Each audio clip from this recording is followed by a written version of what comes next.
Assalamualaikum warahmatullahi wabarakatuh.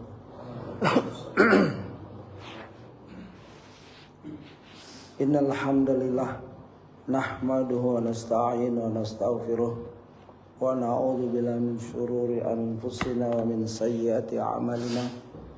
Man yahdihillahu fala mudilla lahu wa man yudlil fala hadiya lahu. Wa asyhadu an la ilaha illallah wa la syarika lahu wa asyhadu anna Muhammadan 'abduhu wa rasuluh. Ya ayyuhalladzina amanu taqullaha haqqa tuqatih wa la tamutunna illa wa antum muslimun.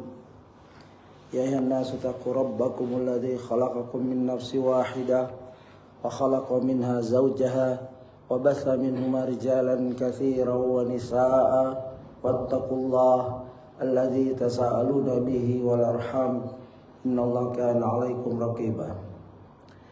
Ya ayyuhalladzina amanu taqullaha qulu qawlan sadida yuslih lakum a'malakum wa yaghfir lakum dzunubakum wa may yuti'illah wa rasulahu faqad faza fawzan 'azima. Amma ba'd. Fa inna asdaqal hadithi kitabullah wa khairul hadi Muhammadin sallallahu alaihi wasallam wa sharral umuri muhdatsatuha wa kullu muhdatsatin bid'ah wa kullu bid'atin dalalah wa kullu dalalatin finnar. Ayohal ikhwah jamaatul salat subuh Salatul Fajar Masjid Al-Balad Bojong Sari Depok yang berbahagia, yang saya muliakan. Semoga pagi ini kita semua diberkahi Allah dengan segala nikmat yang kita tahu dan kita tidak tahu, yang dapat kita hitung dan bahkan kita tidak pernah menghitungnya. Nikmat bertubi-tubi, bahkan lebih deras dari hujan. Kalau hujan ada musimnya, tapi nikmat Allah tidak ada musimnya. Kalau nikmat Allah ada musimnya, maka sengsaralah kita. Tapi Allah tidak menentukan ini musim nikmat, ini musim azab, tidak. Dalam keadaan diazab pun dunia ada nikmatnya. Inilah keagungan Allah yang menciptakan alam semesta, yang menciptakan kita. Dan nikmat yang paling nikmat adalah diutusnya seorang Rasul yang bernama Muhammad SAW. Allahumma shalli wa sallim ala nabiyina Muhammad. Bahkan nikmat itu sampai akhir zaman, bahkan sampai nikmat itu sampai nanti kita berhadapan dengan Allah, kita berharap mendapat syafaat. Orang yang paling berhak mendapat syafaat adalah orang-orang yang mencintainya dengan ikhlas, berusaha ittiba' ala sunnah, mempelajari kisahnya, meneladani jejaknya selangkah demi selangkah. Inilah orang-orang yang akan mendapat nikmat syafaat yang agung. Oleh sebab itu sirah nabawiyah belajar meraih cinta sejati kepada sang Rasul sallallahu alaihi wasallam adalah di mana seorang muslim setelah bersyahadat asyhadu an la ilaha illallah, tidak syirik, syirkul akbar, syirkul asghar, syirkul khafi. Syirik dibagi tiga. Syirkul akbar, seorang keluar yakhruj minal millah. Ini syahadat penting yang selalu diulang-ulang. Rasulullah teladan kita mengajari umatnya selama 13 tahun akidah tanpa bosan. Praktek akidah ada di Madinah secara keseluruhan. Praktek akidah diajari dan dipraktekkan dari Mekah pindah ke Madinah, Nagaraan dan lain-lain. Praktek akidah di Mekah tahan siksa sebagaimana sahabat Bilal, Khubayb, Ammar bin Yasir. Itu praktek akidah. Mereka tidak banyak ilmu.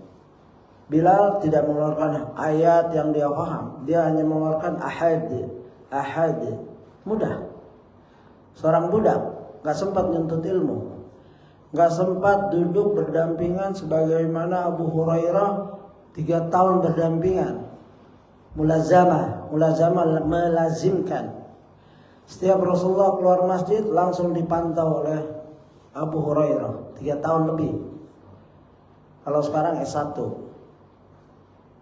ya, kalau pakai sertifikat. Tapi Abu Hurairah lebih dari S1, lebih dari profesor dalam hadis. Beliau menghafal ribuan hadis.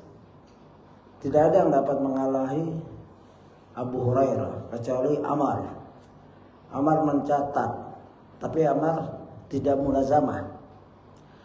3 tahun atau kurang lebih, seorang Abu Hurairah murid setia yang sampai lapar karena beliau tidak mencari nafkah. Tidur di emper-emperan masjid, ya, sehingga hadirlah kitab-kitab seperti ini. Dan beliau salah satu yang mendapat doa sebagaimana para sahabat. Ya, salah satu sahabat didoakan, Allahumma faqihhu fiddin wa alim ta'wil. Ya, jadilah ahli tafsir. Abu Hurairah didoakan, ya Rasulullah, aku suka lupa. Maka diambil serbannya, didoakan, ditaruh ke dadanya. Sejak doa itu Abu Hurairah tidak pernah lupa. Setiap Rasulullah ucapkan langsung, ya, bersemayam di hati, kalbu dan akalnya dan tingkah lakunya. Ini murid-murid terbaik seorang Rasul, ya. Kita akan masuk kepada halaman 346, di mana Ustadz menulis, ya, sesuai dengan peristiwa. Ini masih peristiwa Nabi kecil, Nabi SAW Muhammad kecil, sekitar umur 14 atau 15 tahun. Berbeda pendapat ulama, ada yang menyatakan 20 tahun. Setelah bab bertemunya beliau dengan pendeta Bukhairah, yang hadis ini ada ikhtilaf. Tapi hadis ini sahih menurut sanad, tapi ikhtilaf dalam matan. Harus kita bedakan, ya, mana sanad, mana matan. Sanad biasa di atas, ya, ya, dari ini gitu. Diriwayatkan oleh haddatsana begitu. Matan itu isinya. Nah, hadis bertemunya Rasulullah dengan pendeta Bukhairah, ya, di kajian saya yang ke-115 kalau tidak salah, mulai dari halaman, ya, panjang juga itu, ya, dari halaman 339, ya, pertemuan Nabi SAW dengan pendeta Bukhairah. Ini kisah yang mengagumkan, ya, agung sekali, karena di situ bedanya ilmu. Yang pergi berdagang, Rasulullah ikut pergi berdagang dengan Abu Thalib, pamannya, dengan para ketua Quraisy. Begitu sampai Syria, ya, sebelum kita masuk ke judul kita hari ini, yaitu peristiwa perang Al-Fijar. Ya, ini lanjutannya. Kita belum bahas itu dulu, biar nyambung, ya, peristiwa perang Al-Fijar. Jadi kemarin ada pertanyaan di sekolah, kapan pertama kali Rasulullah pergi berdagang dan berapa kali? Catatan kita sementara ini baru 2 kali atau beberapa kali yang kita tidak. Dan pertama kali kapan? Kalau menurut sejarah yang saya pahami dan juga Ustadz ini, pertama kali ikut berdagang atau pergi berdagang adalah kisah beliau sallallahu alaihi wasallam jumpa dengan pendeta Bukhairah. Ini yang pertama kali. Setelah itu mendekati pernikahan, beliau dipantau oleh Khadijah dan melamar kerja di situ, dapat kerjaan. Itu yang tercatat di sejarah. Mungkin nanti kita bicarakan di pernikahan beliau sallallahu alaihi wasallam dengan Khadijah, ya, radhiyallahu anha. Begitu. Itu jawabannya. Mungkin ada kisah-kisah lain yang terluput dari kita, ya nanti kita tambahkan saja. Berapa kali perjalanan berdagang. Rasulullah ke Syam. Syam pada saat itu bukan Syria sekarang. Syam masuk kepadanya Syria, Jordan, Lebanon, Palestina. Beberapa negara. Itu Syam semuanya. Ya. Nah, peristiwa agung ini dicatat kecuali ada hadis matan. Matan itu isi hadis yang munkar. Ya, dhaif jiddan, yaitu dibawa di Rasulullah setelah bertemu Buhairah nggak pernah keluar dari mihrabnya, dari gerejanya kecuali hari itu. Padahal Quraisy sering lewat situ dan berhenti di situ.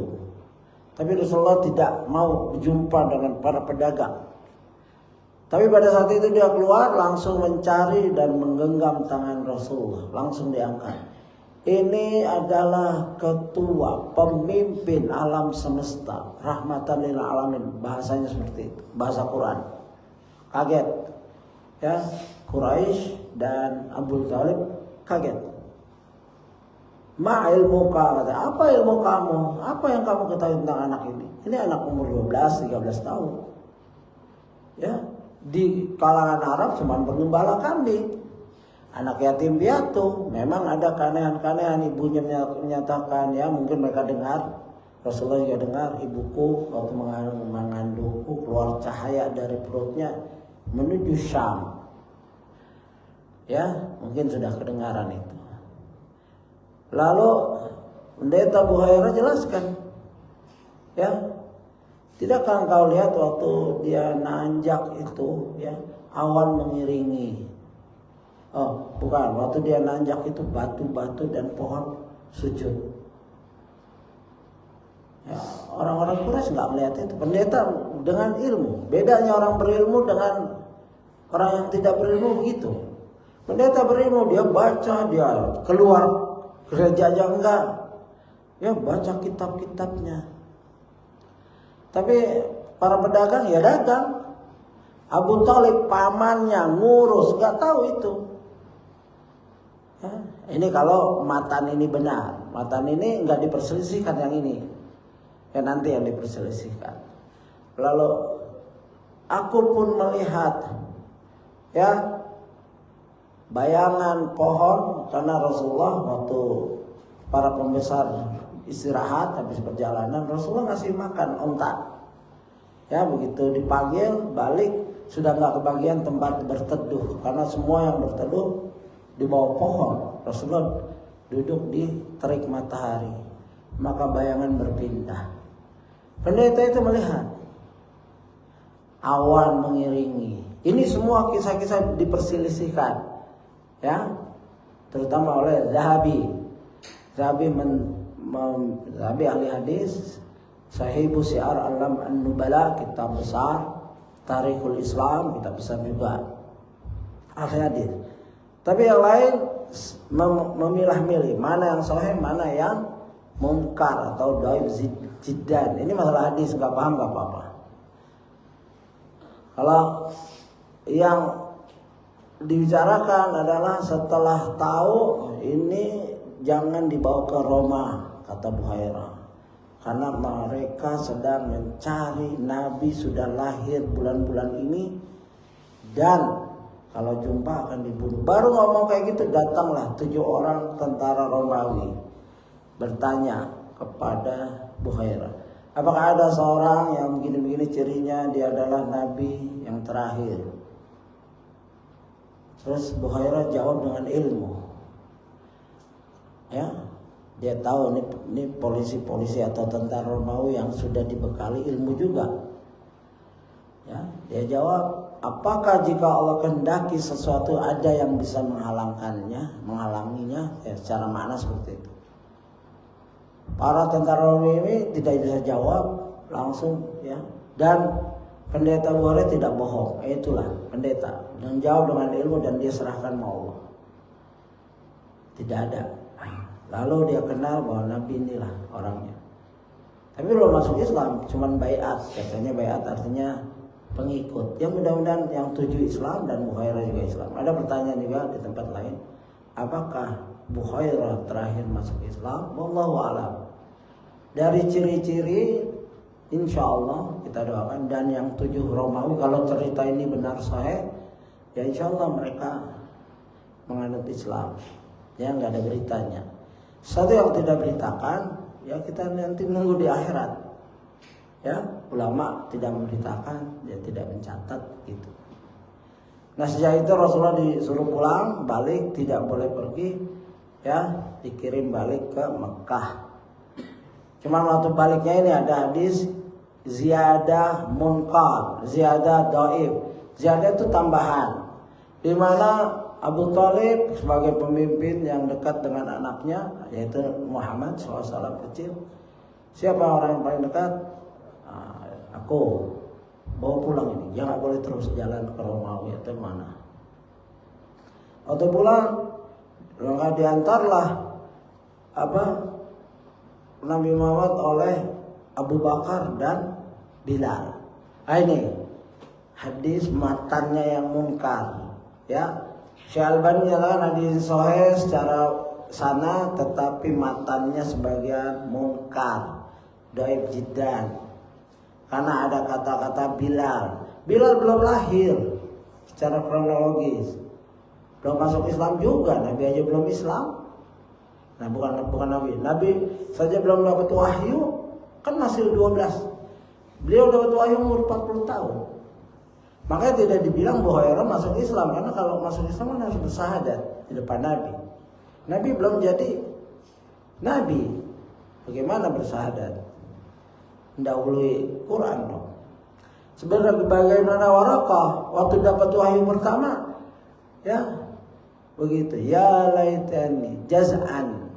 Waraqah yang dibawa, yang masih saudara dengan Khadijah, menyatakan andaikan aku anak muda, akan aku tolong kau waktu kaummu mengusirmu. Kaget. Ya, Rasulullah kaget. Apakah mereka akan mengusirku ya, wahai ya paman? Iya.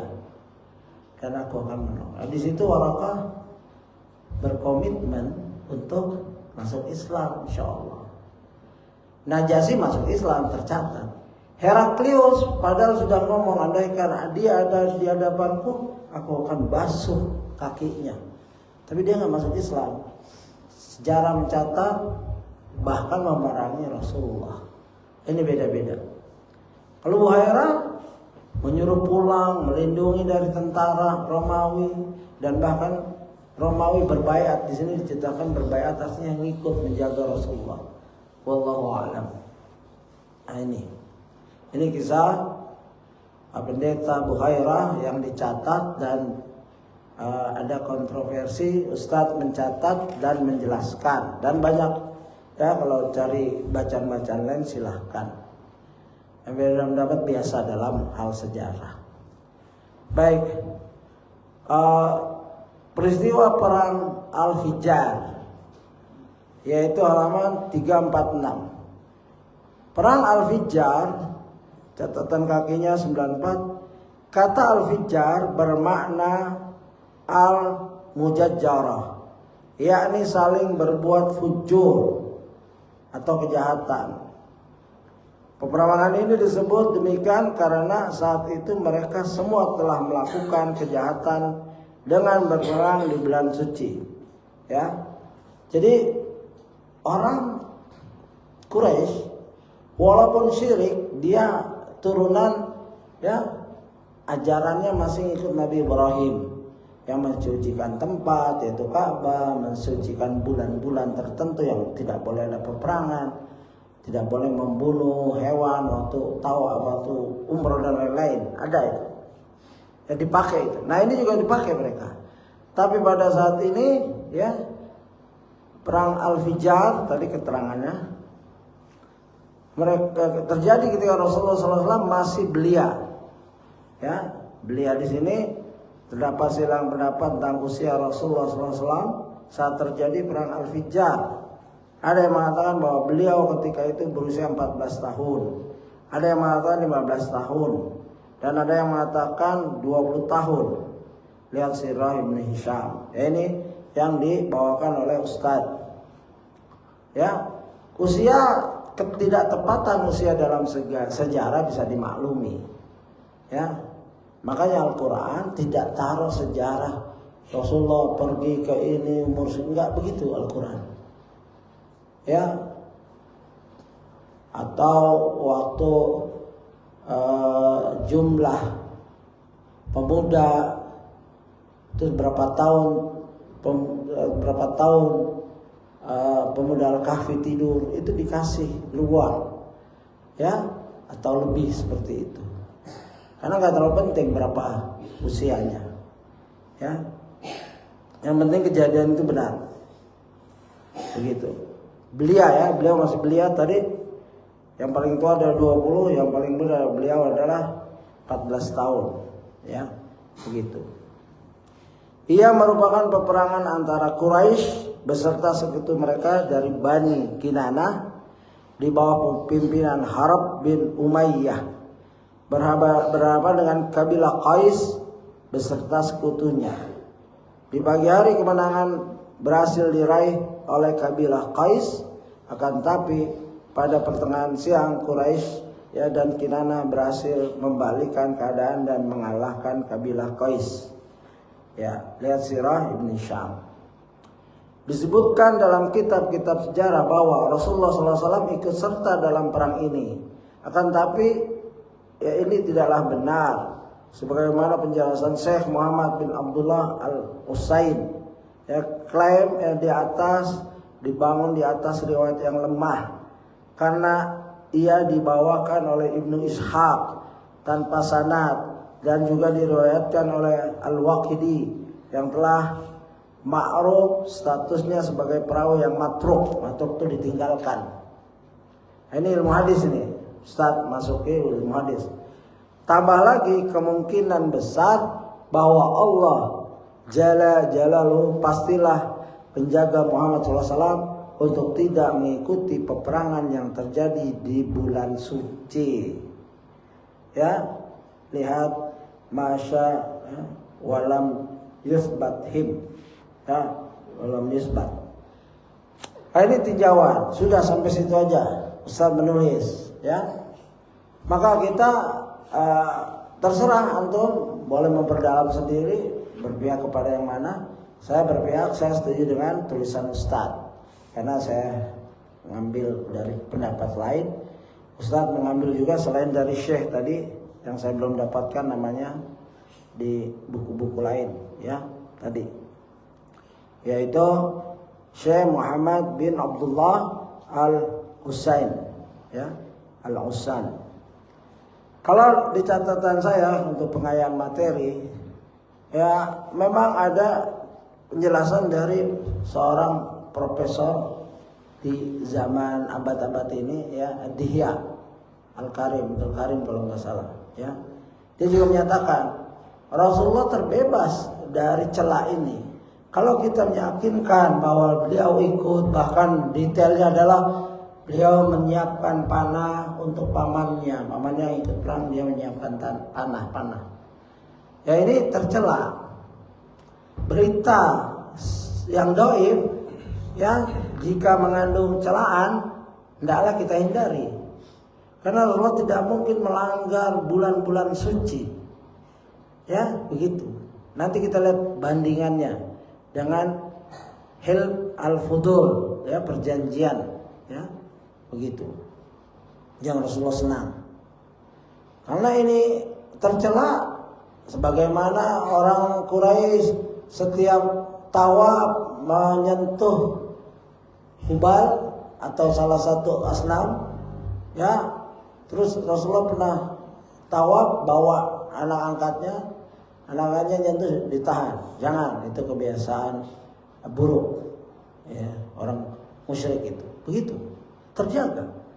Dan sejak di bedahnya beliau sallallahu alaihi wasallam, dan hadis ini disepakati oleh Zahabi dan Hakim, bahwa setelah di bedahnya Rasulullah tidak pernah bermaksiat.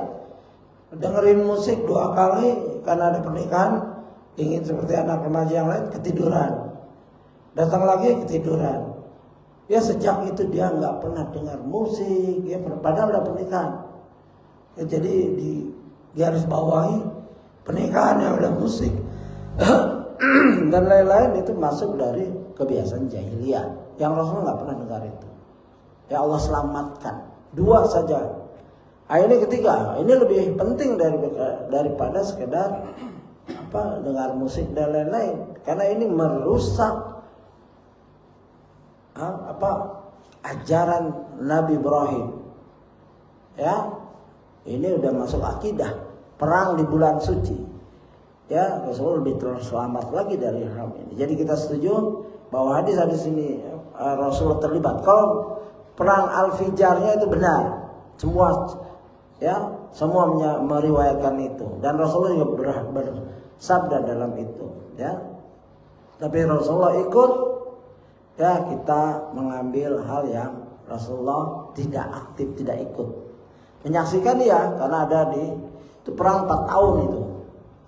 Ya. Al-fujur, yaitu kemaksiatan. Kata al-fijar bermakna al-mujajjarah.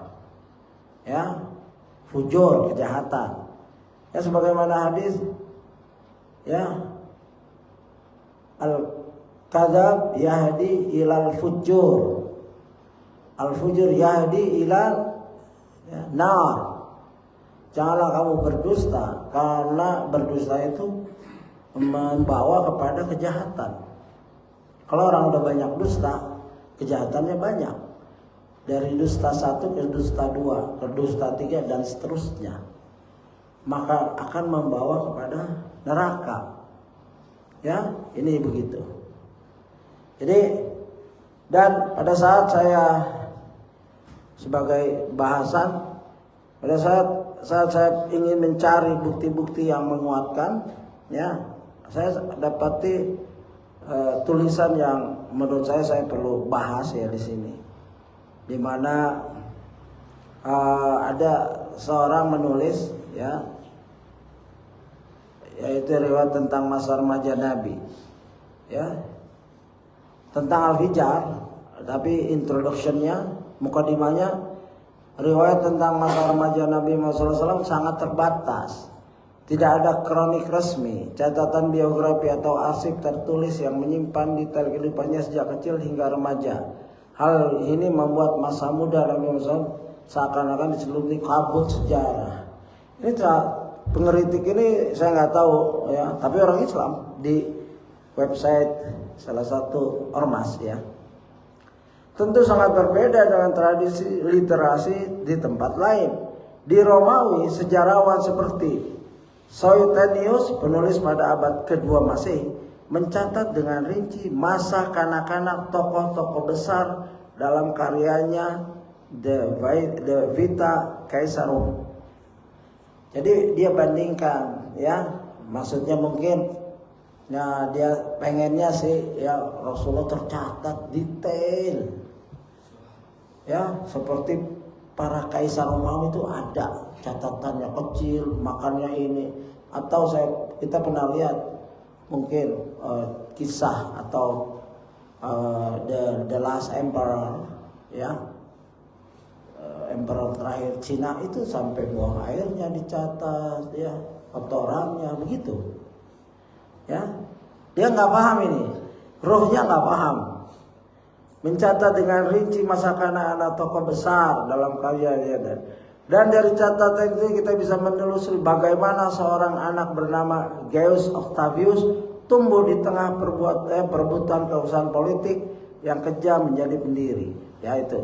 Demikian pula di Tiongkok, tradisi historiografi telah terorganisir secara rapi. Kehidupan kaisar, ini maksudnya, kehidupan Kaisar Taizong dari dinasti Tang abad 7 dicatat dengan teliti sejak muda dalam buku sejarah resmi seperti Diu Sang Shu, sejarah lama dinasti Tang. Ya, ini pembukaannya kurang menyenangkan buat saya ya, antum mungkin beda, ya. Jadi dalam konteks Arab, mayoritas masyarakat mungkin tidak menyangka Nabi SAW akan menjadi tokoh besar. Hal ini barangkali yang membuat tidak ada kedesakan budaya untuk mendokumentasikan masa kecilnya. Ini orang membandingkan not apple to apple, paham maksudnya? Nggak sesuai kias kayak gini, analogi kayak gini nggak sesuai. Satu tokoh sejarah yang dari kecil sudah jadi kaisar, satu ini utusan Nabi.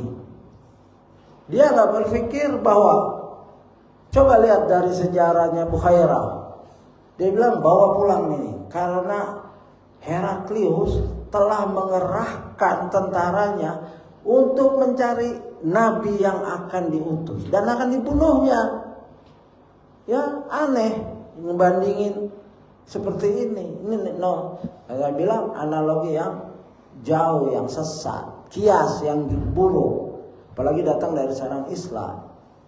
Kias yang buruk. Dan kita unjukkan bahwa Nabi kita lebih mulia dari sekedar ya kaisar-kaisar recehan ini yang cuman manusia biasa untuk kebudayaan atau harta atau kekuasaan. Ya, Rasulullah lebih dari itu. Bagaimana kalau dicatat sama orang Arab, ini calon nabi nih, lahir tanggal segini, dicatat, dengar Heraklius dengar, dikirim langsung ke Mekah, dibunuh. Allah Maha tahu yang terbaik untuk hambanya. Sebagaimana Imam Mahdi sampai sekarang nggak tahu siapa, karena Yahudi sedang mencari, Amerika semua ingin membunuhnya. Makanya Syekh Utsaimin menjelaskan bahwa Imam Mahdi orang biasa, bukan dari ulama ini. Namanya Muhammad, bapaknya Abdullah. Dia orang biasa, ya, tapi ada kebaikan. Tahu-tahu dibaiat di Mekah. Ya. Begitu dibaiat semua setuju. Jadilah dia Imam Mahdi. Yang ngaku-ngaku Imam Mahdi bukan Imam Mahdi itu biasanya. Dia nggak ngaku, dia nggak tahu dirinya Imam Mahdi. Begitu. Kalau dia tahu dia dibunuh duluan. Karena sampai sekarang intelijen Mossad dan lain-lain sedang mencari itu. Sebagaimana Firaun mimpi, ya, aku bermimpi ada api dari Palestina membakar rumah-rumah penduduk Mesir. Lalu ahli nujumnya bilang, oh itu akan ada pemimpin dari Palestina yang akan menggulingkan, merongrong kerajaan kamu. Apa Firaun tindakannya? Terus dia gimana? Bunuh setiap anak yang lahir, anak Palestina yang lahir. Sampai sekarang dibunuhin tuh, ya, oleh Yahudi. Itu Firaun modern tuh. Zionis Firaun modern, membunuh anak kecil. Dia takut nih anak Palestina akan merongrong karena sejarah kelam mereka menyiksa, membunuh dan lain-lain. Takut hidup, makanya mereka membunuh anak kecil biasa. Itu bagian dari heroik. Ya, mereka saling memuji. Berapa kamu bisa bunuh? 20. Oh saya 40. Anak kecil apa salahnya? Saking bengisnya mereka. Nauzubillah. Ini perbandingan yang buat saya sangat aneh. Ya. Bahkan dia mengandaikan begini, seandainya Nabi Muhammad SAW tumbuh di abad ke-21, mungkin kisah masa mudanya akan jauh lebih mudah kita telusuri. Ini orang kurang baca. Ya, saya nggak mau nyebut namanya. Orang kurang baca ini. Ya, apa manfaatnya? Ya, Rasul ada catatan itu. Seperti beliau dengar musik 2 kali ini dicatat. Kita nggak perlu hal-hal yang remeh-temeh. Ya, bahkan ada yang marah. Ya, sahabat bermarah kepada Amr karena mencatat semua ucapan Rasulullah, diadukan pada Rasulullah. Rasulullah bilang, "Uktub ya Amr, ya, ma kharaja min fami ilal haq." Catat nggak apa-apa. Tidak ada yang keluar dari aku kecuali kebenaran. Jadi dibolehkan mencatat. Itu menggugurkan kritisi bahwa hadis dicatat ratusan tahun setelah Rasulullah wafat. Hadis itu bersamaan dengan ayat. Makanya dia wahyu yang kedua. Makanya kita namanya ahlu hadis, ya, ahlul asar, ahlu sunnah wal jamaah ala manhaj salafus saleh. Begitu. Ya. Ini agak aneh orang Islam yang mulia, mungkin terkena fitnah-fitnah orientalis. Mari kita bela. apa benar omongannya? Apa bisa diterima kritikan ini? Kalau Nabi dicatat dari kecil, ya udah dicatat, lahir, belum lahir aja cahaya keluar dari perut ibunya dan lain-lain. Kita sedang belajar, ya. Jangan, tapi tidak mengikut kayak kayak kaisar, ya, dan kaisar Romawi dan kaisar Cina. Coba bayangkan, kaisar Cina ada nggak catatannya sebelum lahir? Nah itu. Apakah para ahli yang hebat-hebat tuh atau kaisar Romawi tadi mencatat nggak akan lahir fulan tadi tuh si apa tuh namanya ya yang Cina itu ya Xin Tang Su atau Taizong dinasti Tang, ya apakah dicatat sebelum lahirnya? Ada nggak dia punya catatan? Tidak ada sama sekali. Kalau ada bohong itu atau dari dukun, salah-salah dukun. Apakah ya David De Vita Caesarum buku mencatat Gaius Octavius sebelum lahir? Tidak ada. Nabi kita Muhammad SAW dicatat sebelum lahir. Nah, ismu Ahmad dalam Quran, Taurat dan Injil. Bahkan ada satu pendeta, ya pendeta bukan pendeta, maksudnya ada satu dokter ahli sejarah, ya orang Hindu, Dr. Ved Prakash Upadhyay. Dia menulis buku Muhammad in the Hindu Scriptures. Muhammad di kitab-kitab Hindu lama. Hindu duluan, ya di situ dijelaskan bahwa akan lahir seorang ya the meaning of Narasangsa. Ini sering dibawakan oleh Zakir Naik, ya saya dapatkan sumbernya, alhamdulillah berbahasa Inggris sumbernya, ya profesor Hindu. Bahkan terakhir dia menyarankan, dia tulis terakhir, hendaklah orang Hindu masuk agama Islam. Ya, ini bukunya ini, judulnya ini. Ya, Muhammad in the Hindu Scriptures. Di sini ada, ya ininya saja, table of contents. Ya, book 1, Narasangsa and the Antim Rishi. The meaning of Narasangsa, qualities of Narasangsa. Narasangsa as Muhammad. Bahasa mereka Narasangsa itu Muhammad. Muhammad itu orang yang dipuji. Narasangsa artinya yang dipuji. Oh, yang terpuji dan dipuji. Ya. Narasangsa in the non-Indian scriptures. Muhammad di kitab-kitab yang bukan orang India yang nulis, that sage dan lain-lain. Buku kedua Kalki Avatar. Ini ada Avatar di sini. Biasa anak-anak main game ini Avatar. Saya juga nggak tahu. Rupanya ada Avatar di sini. Kalki Avatar and Muhammad. Ya, begitu indahnya Nabi Muhammad SAW dicatat.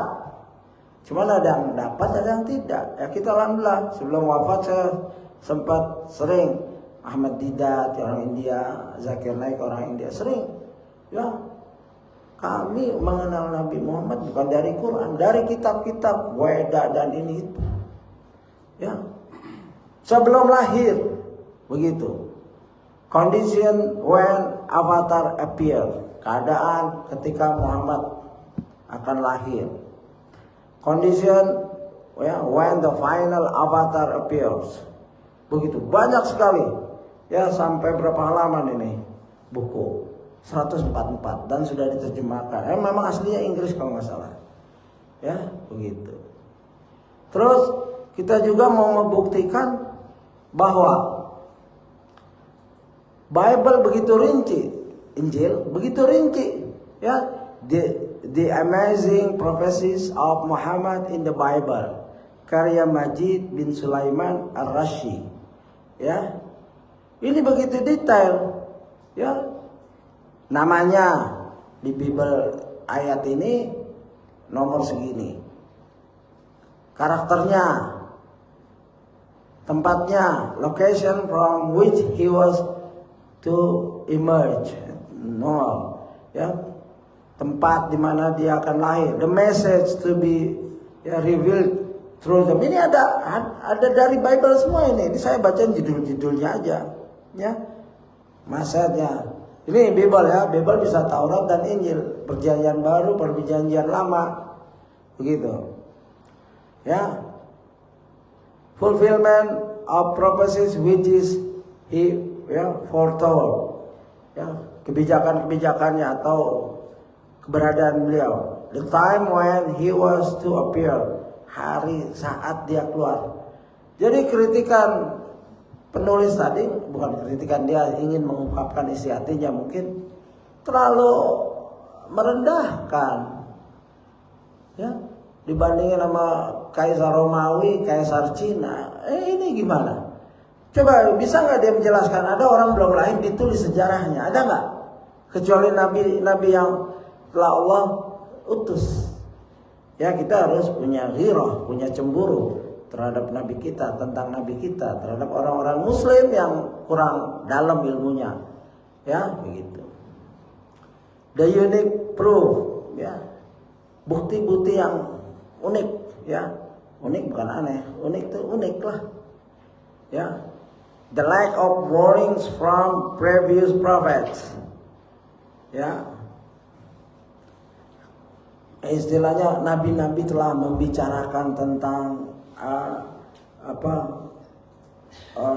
nabi kita, menjelaskan tentang nabi-nabi yang lalu, ya. The consistency between Muhammad and Jesus teaching, ya, konsisten. Ya, Nabi Isa, seluruh nabi-nabi konsisten mengajarkannya sampai Nabi Muhammad SAW, tidak disimpangkan. Yang menyimpangkan umat-umat yang sesat.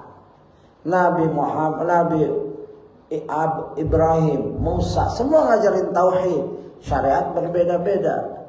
Ya, sering ayat yang kita bacakan di sini, walaqad ba'atsna fi kulli ummatin rasulan an ibudullah. Seluruh, ya, Rasul diutus setiap bangsa, setiap umat mengajak ani abudullah, sembahlah Allah saja. Wajtanibut taghut, jauhi taghut-taghut. Di zaman Firaun jauh itu Firaun, ikut Musa alaihissalam. Di zaman Ibrahim jauh itu Namrud, ikut Ibrahim alaihissalam. Begitu.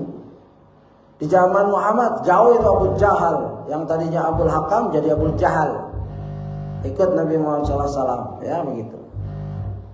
Jadi kecemburuan kita terhadap kebenaran, ya, penyimpangan kebenaran, ya kita harus bela semampu kita. Majelisnya ya apa adanya. Yang penting kita sampaikan, ya, di hadapan Allah nanti, ya, kita tahu, ya kita sampaikan. Kalau nggak tahu diam, bagus, nggak apa-apa. Ya, begitu. Jadi dua buku ini saya belum riset, saya belum menggali, tapi banyak udah buku-buku saya kumpulkan dalam rangka membaca kitab yang bagus ini dari Putra Indonesia, ya, Dr. Ustadz Firanda Andirja, LCMA, yang kehidupannya alhamdulillah lebih dari mungkin 9 tahun di Saudi dan masih aktif, ya, mengarang, menyusun, begitu. Kita bela sejarah Rasulullah SAW. Ya, saya cukupkan masalah perang Al-Fijjar. Jadi perang Al-Fijjar di mana Rasulullah tidak ikut, ya. Bagaimana kebanyakan para ulama yang kita pegang keilmuannya, Rasulullah tidak ikut. Itu yang kuat, ya. Gitu. Kalaupun ada yang menyatakan ikut dan lain-lain, itu dianggap lemah sumbernya. Ya, tadi Ustadz telah menyebutkan Al-Waqidi dan lain-lain, itu tidak ada satu penulis sejarah kalau dia nggak bersanad langsung tolak saja. Biasanya ngarang atau sumbernya lemah sekali, begitu. Dan kita masuk kepada topik, ya tadi yang saya sebut, doktor yang menafikan peristiwa ini antaranya Syekh Akram Dihya Al-Umari, yang merupakan guru besar Sirah Nabawiyah Universitas Islam Madinah. Ini yang kita pegang. Guru besar beliau. Kitabnya ada, silakan beli. Sahih Sirah Nabawiyah sudah diterjemahkan, itu bagus. Dan ini banyak diambil oleh Al-Ustadz, ya. Tapi Ustadz bilang tadi dari Syekh lain. Tapi ini yang kebanyakan para pelajar mengambil dari Syekh Akram Dihya Al-Umari, ya. Menafikan kejadian ini, ya, karena beliau tidak menemukan sanad yang kuat untuk menunjukkan keautentikan peristiwa ini. Selain itu beliau beranggapan bahwa keikutsertaan Rasul dalam perang ini adalah sebuah hal yang mencederai kesucian dan kemaksuman beliau. Rasulullah maksum kalau ikut, apalagi umur 20. Waktu umur 12 saja, ya, datang ke suatu pernikahan yang dia belum tahu. Rasul belum tahu ini apa. Ini suara suling, gendang, ini apa? Sahabatnya bilang, ini ada orang lagi menikah itu, fulana dan fulana orang Quraisy. Ini acara pernikahan mereka. Rasulullah dengerin, ternyata ketiduran sampai siang, sampai matahari terik bangun. Besoknya gitu lagi. Ini apa? Begitu terjaganya Rasulullah maksum. Ya, kalau kita mungkin dengar Quran, ini apa ya? Itu Quran, Pak. Saking jarangnya dengar Quran, mungkin, ya. Rasulullah terbalik, ini musik apa ya?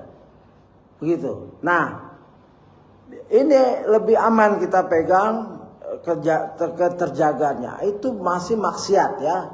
Kalau ini sudah masuk akidah, ini melanggar bulan suci, itu besar itu dosanya. Banyak ayatnya. Kita mungkin nggak sempat buka itu. Suatu saat mungkin ada nanti, ya, begitu. Perang ini bermula antara Gubernur Hirra, ini lebih jelas lagi, di bawah kontrol kerajaan Persia yang bernama Nu'man bin Munzir, hendak melakukan suatu ekspedisi dan lain-lain, ya. Kita lewatkan itu, kita masuk ke Hilf Al-Fudail. Masih ada waktu, ya 14 menit lagi. Ini nggak harus selesai. Peristiwa Hilf Al-Fudail dan pernikahan dengan Khadijah. Halaman 347. Ya, selalu lihat aplikasi, ya. Jadi apakah antum jadi bisa melihat ini omongan saya atau buku. Hilf Al-Fudail merupakan salah satu peristiwa penting yang terjadi sebelum diutusnya Muhammad SAW sebagai Nabi. Ia merupakan momen bersejarah yang mana ketika itu orang-orang Quraisy di zaman jahiliyah berkumpul di rumah Abdullah bin Jud'an demi bersumpah setia untuk selalu menolong siapapun yang terzalimi. Pertemuan ini turut dihadiri oleh Rasulullah SAW. Dikisahkan bahwasanya ada seorang pedagang dari kabilah Zubaid dari Yaman yang datang ke kota Makkah untuk berdagang, ya, untuk berdagang. Singkat cerita, barangnya pun diborong habis oleh Al-As bin Wa'il As-Sahmi. Namun ia menunda-nunda pembayaran barang-barang tersebut. Akhirnya si pedagang pun menaiki gunung Jabal Abi Qubais yang ada di dekat Ka'bah. Ketika orang-orang Quraisy sedang berkumpul, lalu berteriak dengan keras di hadapan mereka, meminta pertolongan kepada orang-orang Quraisy untuk mengembalikan haknya dari Al-As bin Wa'il As-Sahmi. Mendengar itu, salah satu paman Nabi SAW bernama Az-Zubair. Ingat, paman Nabi ada yang namanya Zubair, ya, selain Abu Talib, ya, Hamzah. Dari ibu lain mungkin, ya, begitu. Kalau Abdullah dari ibu yang sama, Abdullah bapak Nabi dari ibu yang sama adalah Abu Talib. Kalau yang lain dari bukan istrinya Abdul Muttalib ada 5. Ya, itu anaknya ada 10. Ada apa? Harith. Al Harith anak pertama dari ibu lain juga. Nah, ini paman dari mungkin dari ibu lain, Az-Zubair bin Abdul Muttalib, ya, pun berinisiatif mengajak kaum Quraisy untuk menolong pedagang dari Yaman tersebut. Akhirnya Bani Hashim, Bani Zuhra, nah, ini semua nih bani-bani yang turunan Fihr masuk, ya, Bani Hashim, Bani Zuhra, Bani Taim dan Murrah. Kita udah lewat tuh cerita-cerita mereka, ya. Menyambut ajakan Az-Zubair, mereka pun lantas berkumpul di rumah Abdullah bin Jud'an. Kemudian bersepakat untuk bersatu padu menolong orang ini. Orang ini yang ditolong dari Yaman ya, bukan Quraisy, bukan Arab Hijaz. Ya, lalu mereka berhasil menuntut Al-As bin Wa'il As-Sahmi hingga akhirnya ia mau membayarkan harga dagangan si pedagang Yaman tersebut. Nah ini Rasulullah SAW juga ikut hadir pada pertemuan di rumah Abdullah bin Jud'an. Beliau SAW mengatakan, laqad sahitu fi dari Abdullah bin Jud'an hilfan mauhibbu an liya bihi humur na'im walau uda'a bihi fil Islam la ajabtu. Sungguh aku pernah menghadiri sebuah hilf, yaitu perjanjian di rumah Abdullah bin Jud'an. Saya lebih menyukai perjanjian ini dibandingkan sebuah hadiah unta merah. Sekiranya aku diundang untuk mengikuti perjanjian ini di masa Islam, niscaya aku akan memenuhinya. Ya, hadis Baihaqi dalam Sunan Al-Kubra nomor 12.110 dan dinyatakan hasan oleh Al-Albani dalam silsilah As-Sahihah nomor 1900. Ini tegas.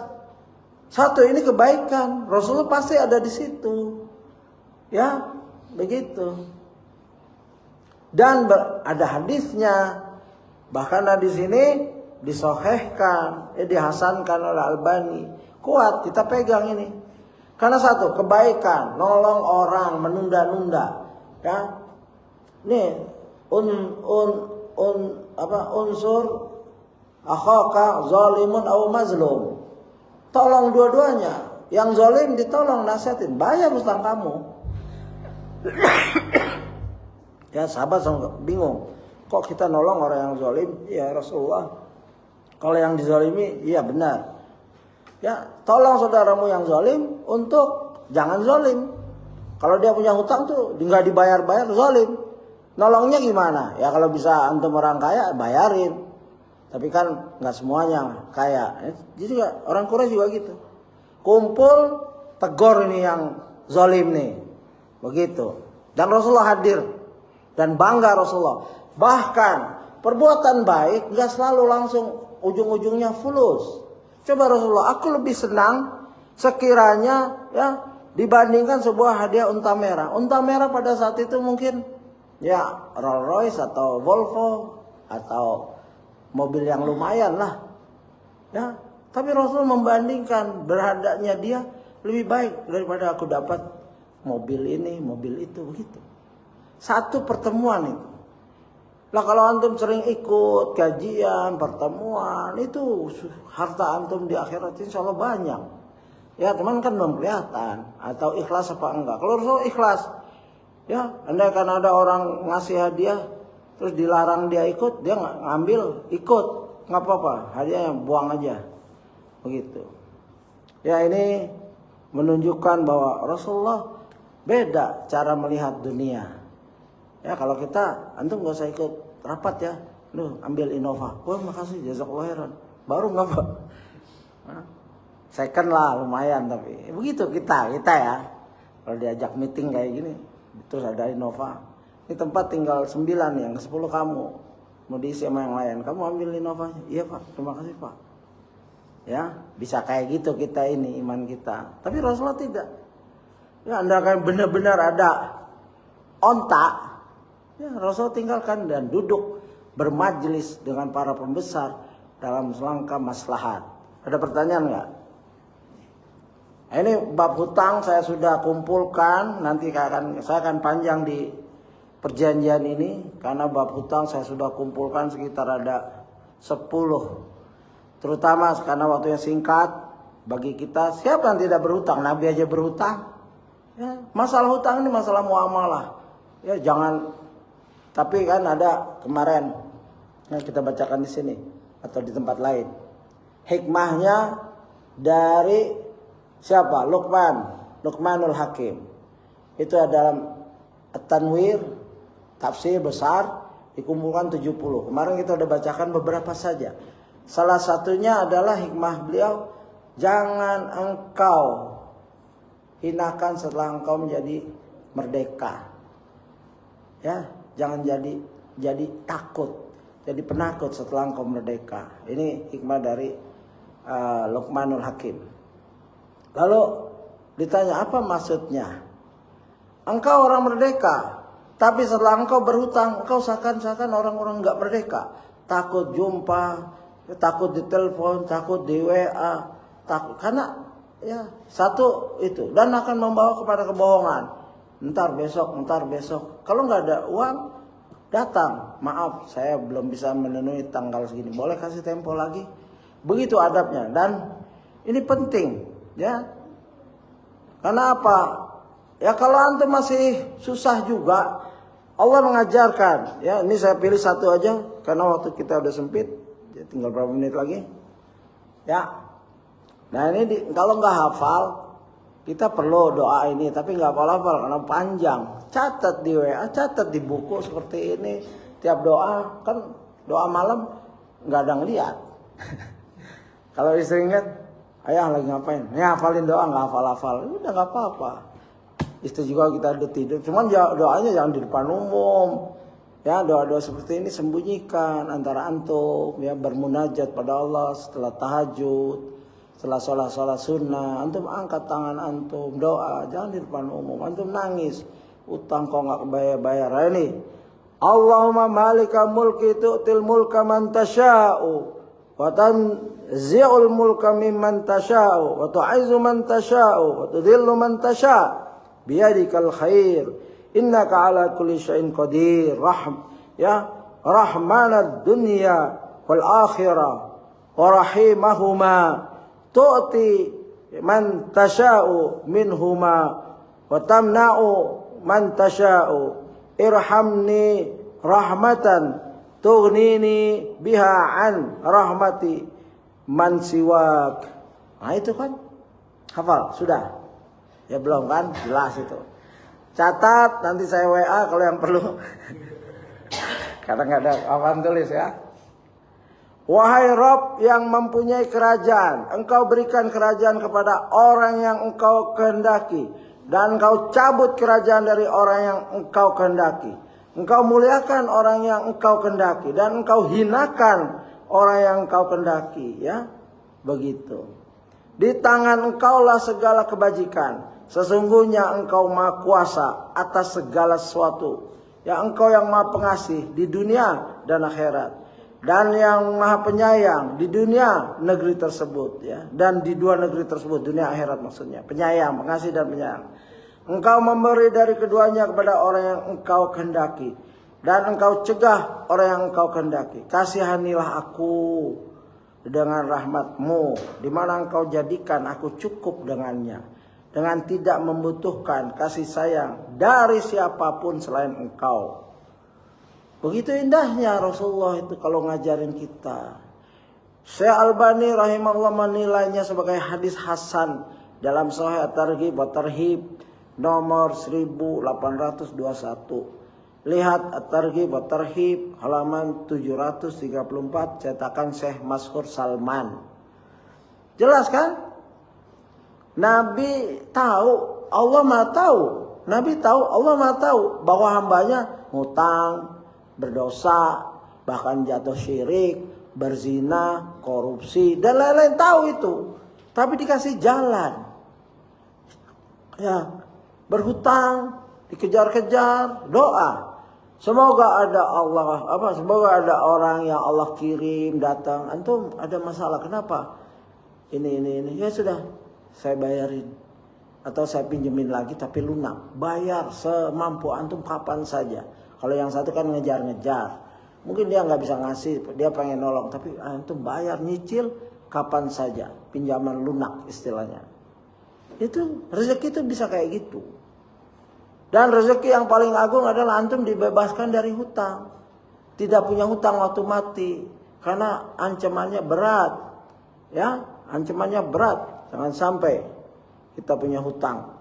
Ya, begitu. Jadi hendaklah bersabar ya dalam membaca sirah ini karena begitu banyak manfaatnya sehingga kita perlu menggali ya, jangan terlewat begitu saja. Kalau Ustadz membatasi karena beliau nggak akan bikin kitab 20 jilid, siapa yang baca? Ini 6 jilid aja, 1 jilid udah pertemuan 115 belum selesai, baru setengah halaman.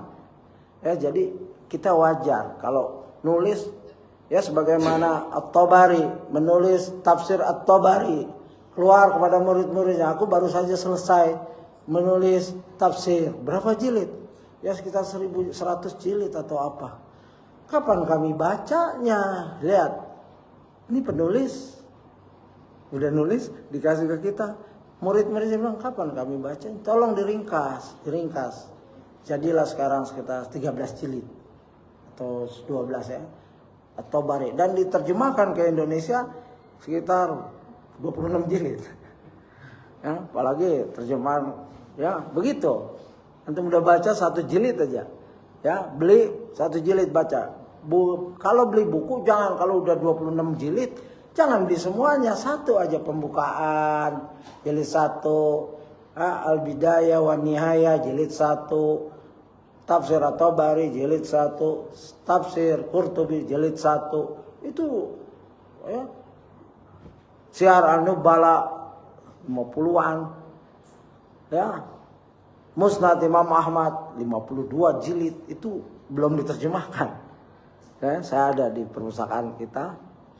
52 jilid belum diterjemahkan. Ya, tahrirnya Al-Arnaud. Ya demikian, semoga antum ya kita semua diberkahi Allah ya, agar semangat dalam menuntut ilmu, terutama sirah nabawiyah, Quran hadis, sirah nabawiyah, dan bermanfaat untuk diri kita, keluarga, dan masyarakat sekitar kita. Demikian, saya mohon maaf jika ada kata-kata yang tidak berkenan di hati antum semua, dan yang salah itu dari saya.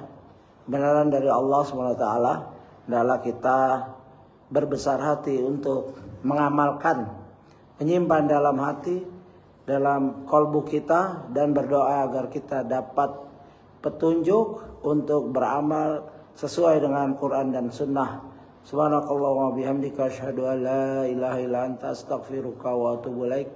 Assalamualaikum warahmatullahi wabarakatuh.